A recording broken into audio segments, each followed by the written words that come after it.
যে কোনো ব্যবসায়ী লাভ লস আছে, কথা হচ্ছেন না? যে কোনো ব্যবসায়ী লাভ লস আছে। তবে হ্যাঁ, আপনি যখন ব্যবসা করবেন, ব্যবসা করার ফলে আপনি দেখবেন ব্যবসার মধ্যে আপনার লসটা কী হইতেছে, কোন জায়গাতে লস হইতেছে, কিসের জন্য লস হইতেছে, ঘাটতিটা আপনাকে বের করতে হবে।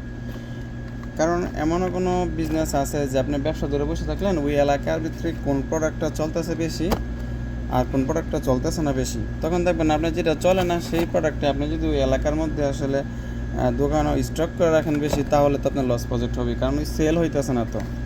আবার দেখবেন একদম সস্তা জিনিস অনেক এলাকার মধ্যে চলে, খালি দামি জিনিস বেচলে যে আপনার প্রফিট করতে পারবেন এমন কোনো না। অনেক এলাকাতে আছে দেখবেন সস্তা জিনিস চলে, এই জিনিসটা খাইতেছে, আপনার ঠিক ওই জিনিসটাই ওই জায়গার মধ্যে স্টক করতে হবে বেশি দোকানের মধ্যে, তাহলে আপনার লাভ লসটা আপনি খুঁজে পাবেন। কারণ আসলে সব এলাকাতে সব কিছু চলে না দেখবেন, ঠিক আছে?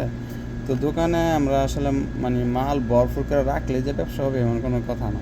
তো এইটা হলো গিয়ে মূলধন। কারণ আমি একটা জিনিস খেয়াল করছি যে মানে যেখানে ডব সাবান, এটার মধ্যেও কোয়ালিটি আছে, ঠিক আছে?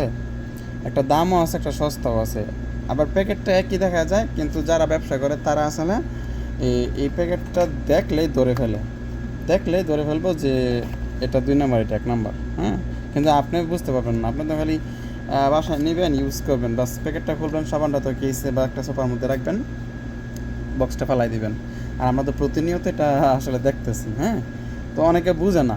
তো দেখবেন একই সাবান, এটা হলে যদি অরিজিনালিও থাকে, এটা যদি 60 টাকা বা 6 টাকা বেচবে, আবার একই সাবান এই সেম যেটা ডুপ্লিকেটে থাকবে ওটা 5 টাকা 4 টাকা বেচবে।